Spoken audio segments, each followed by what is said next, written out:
Servons-nous Hachem comme notre ancêtre Yaakov? Examinons cela. Dans la parashat Vayetzei, Yaakov s'adresse à ses épouses avec une intention précise. Il veut discuter d'un sujet crucial concernant leur avenir et leur lien avec Hachem. Cette conversation marquera un tournant dans leur vie et dévoilera la profondeur de la foi de Yaakov.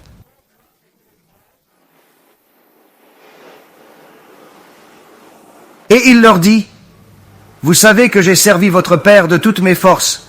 Pourtant, il s'est moqué de moi et a changé mon salaire 100 fois. Quel est le chidouche? Vous avez déjà entendu cela. J'ai dit un chidouche, Hachem. »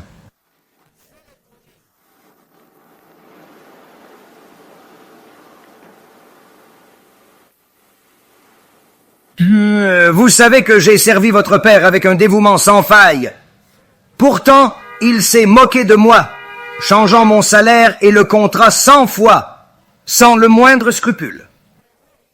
Quel est le chidouche ici? Vous connaissez déjà cette histoire, n'est-ce pas? Mais attendez un instant. J'ai dit un chidouche, Hachem. Écoutez attentivement ce que je vais vous révéler maintenant. Il y a 1 an ou 2, et a posé la question. Tout le monde savait que Lavan est un rachat. Ce n'est pas un chidouche. Tout le monde savait. Il était tellement un rachat que la raison pour laquelle Yaakov est allé vers lui est parce que même Esav avait peur de lui. Esav, Gadol Hador de Rechaim, a peur de Lavan. Il est allé vers lui ouvertement. Lavan est un menteur invétéré. Son nom même est un mensonge. Sa vie est noire comme son âme. Tous savaient qu'il est un tricheur sans scrupules et un homme mauvais, connu pour ses manipulations.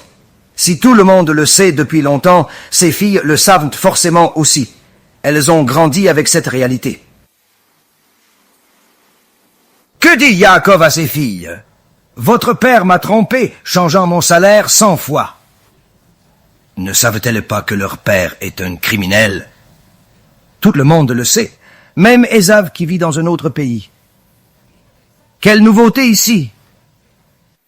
Yaakov Avinu a fait quelque chose qui nous donne une perspective importante sur qui nous avons affaire. C'est un moment révélateur qui mérite notre attention. 20 ans déjà à ce moment-là, de travailler et d'être trompé, jour après jour, recevoir la mauvaise épouse, recevoir le mauvais salaire, recevoir le mauvais contrat, une centaine de types différents de contrats. Pendant 20 ans, Yaakov Avinu ne s'est jamais plaint, même une seule fois, même à ses propres épouses. En privé, il n'a jamais rien dit, même à ses propres épouses. De vérité, mais lachon hara à propos de leur propre père. Pendant 20 ans, il ne s'est pas plaint. Pendant 20 ans, il a laissé sa femme, la fille de ce rachat, croire que son père le traite bien. Je vais travailler, il me paye. Ils n'ont pas besoin de savoir que leur père a changé le salaire, ou être considéré comme un rachat. Pourquoi leur dire? Pour qu'ils le détestent. Refusent de l'inviter pour Pessah ou Shabbat. Empêchent leurs enfants de jouer avec lui.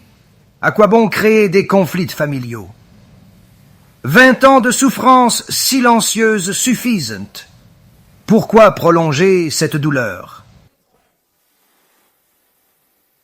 Il a dit, Hachem m'a dit de partir. Si vous doutez, voici un signe. Je ne vous ai pas tout dit.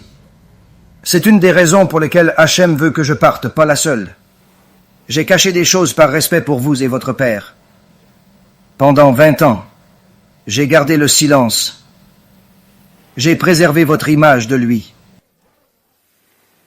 Je ne voulais pas créer de conflit avec votre père, mais il me trompe depuis le début. Yaakov Avinu aurait eu raison de dire que votre père est un tricheur, 1 semaine seulement après son arrivée. Ils le savaient tous.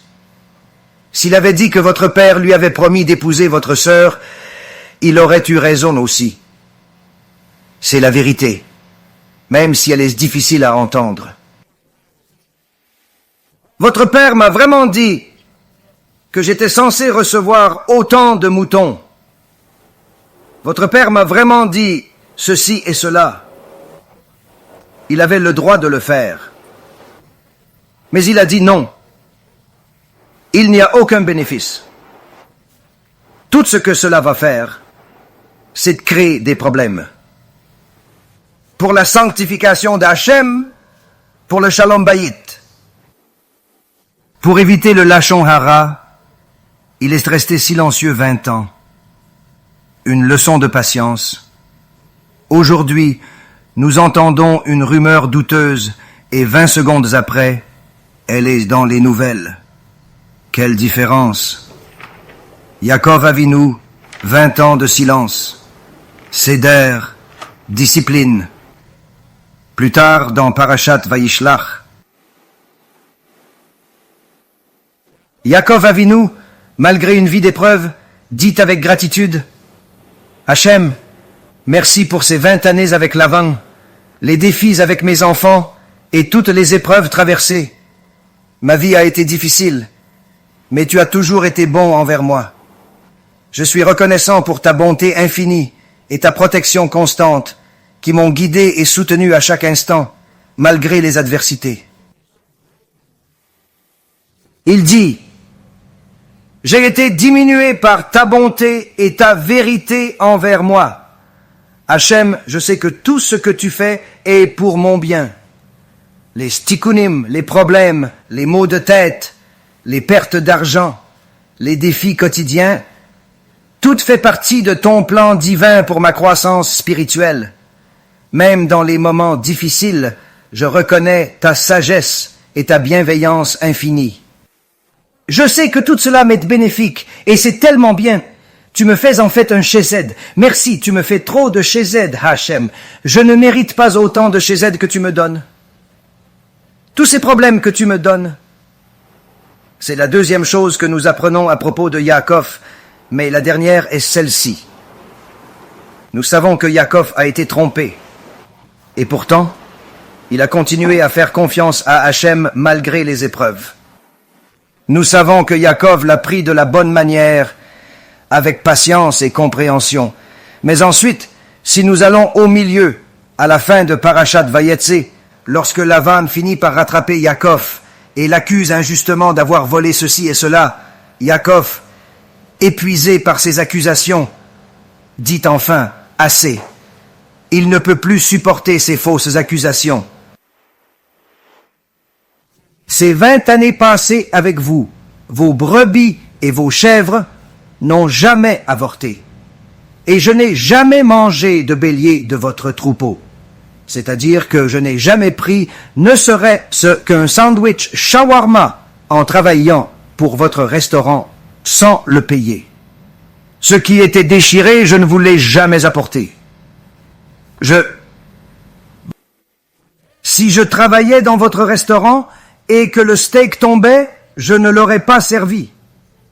J'aurais payé un nouveau steak. C'est juste, non? Pourquoi devriez-vous perdre pour mon erreur? Ce serait injuste. Que ce soit volé de jour ou de nuit, le résultat est identique. La perte doit être assumée par celui qui commet la faute. Quelqu'un a volé, j'ai payé. Pourquoi? Vous m'avez désigné comme chômeur. C'est ma responsabilité. Je n'ai pas suggéré de réclamation d'assurance. Vous m'avez mise en charge, j'ai assumé. Je ne vous en ai même pas parlé. Je n'ai pas demandé de faveur malgré les difficultés. Mariage, enfance à la yeshiva, non. Pour tout ce qui était volé ou perdu, j'ai payé sans hésiter.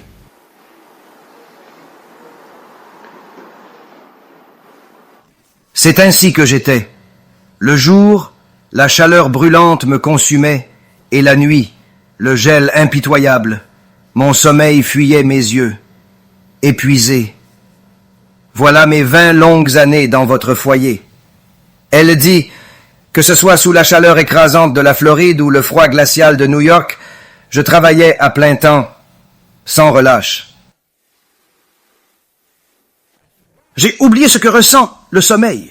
C'est étrange et déstabilisant, comme si une partie de moi-même m'échappait. Rav Nissim Yagen, que sa mémoire soit bénie, a posé une question importante et profonde, une question essentielle que nous devons tous nous poser sérieusement et méditer. Avec l'aide d'Hachem, le respecté Rav Shimon Schwab nous donnera la réponse éclairante et pleine de sagesse, une réponse qui, j'en suis sûr, nous guidera tous. Lavan, un rachat malhonnête, a trompé Yaakov pendant 20 ans. Yaakov a travaillé sans relâche, peu importe le temps, pluie, vent, chaleur ou froid. Qui parmi nous pourrait endurer une telle épreuve? Qui aurait la force de travailler jour après jour, semaine après semaine, dans des conditions si difficiles et changeantes, sans jamais faiblir ni se plaindre?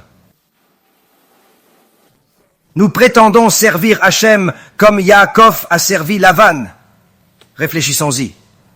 Travaillez-vous pour Hachem avec la même dévotion que Yaakov pour Lavan, malgré ses tromperies? Avez-vous sa persévérance face aux épreuves? Consacrez-vous chaque instant à son service, comme Yaakov? Appuyez-vous 18 fois sur le bouton de répétition pour éviter d'aller à net, ou juste avant Shabbat. Vous précipitez-vous pour répondre à des emails professionnels, craignant de ne pas pouvoir le faire pendant 25 heures.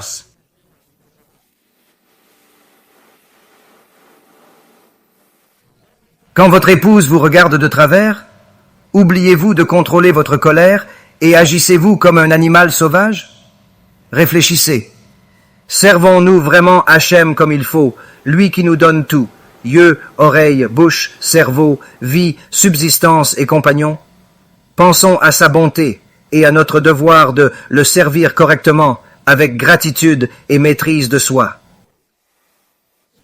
Des choses connues et inconnues, comprises et incompréhensibles. Servons Hachem avec dévotion et gratitude, profitant pleinement de ce monde et du suivant. Le Rav Mizrachi souligne cet aspect incroyable de Hachem, sa bonté infinie. Pourtant, dans sa sagesse insondable, il nous punit parfois par l'exil, une épreuve qui nous rappelle notre devoir envers lui. C'est une punition de vivre en Amérique. C'est l'Égypte des temps modernes, une véritable épreuve. C'est une punition de vivre ailleurs qu'en Israël, la terre promise. C'est une punition, certes. La terre nous a vomis, rejetés. Nos âmes n'étaient pas exactement des tzadikim dans les générations précédentes, donc nous sommes ici, en exil. Mais Hachem, dans sa grande miséricorde, nous aime tellement. Même en exil, Hachem nous permet d'en profiter. Personne ne veut vraiment retourner en Israël. On dit parfois, je vais déménager en Israël. Mais non. On veut la Parnassa, une grande maison, une belle vue, un emploi bien payé, les meilleures écoles pour nos enfants. On pose des conditions à Hachem. Malgré la punition de l'exil, on cherche encore le confort et la prospérité plutôt que de retourner à notre terre. Hachem, j'irai en Eretz Israël si tout est parfait. Au moindre inconfort, non. C'est trop. Nous aimons tant la punition qu'on oublie sa nature. Cela montre l'amour de Hachem et notre complaisance dans l'exil. Habitués à cette vie, nous avons perdu de vue notre foyer spirituel, oubliant la terre promise. Nous sommes si accommodés que nous ne réalisons plus la gravité de notre exil. Ainsi, ce même Hachem qui nous aime tant, qui nous permet même de trouver un sens dans nos défis. Le vénérons-nous autant que Yaakov a servi un rachat nommé Lavan? Réfléchissons-y profondément. Notre dévotion est-elle à la hauteur?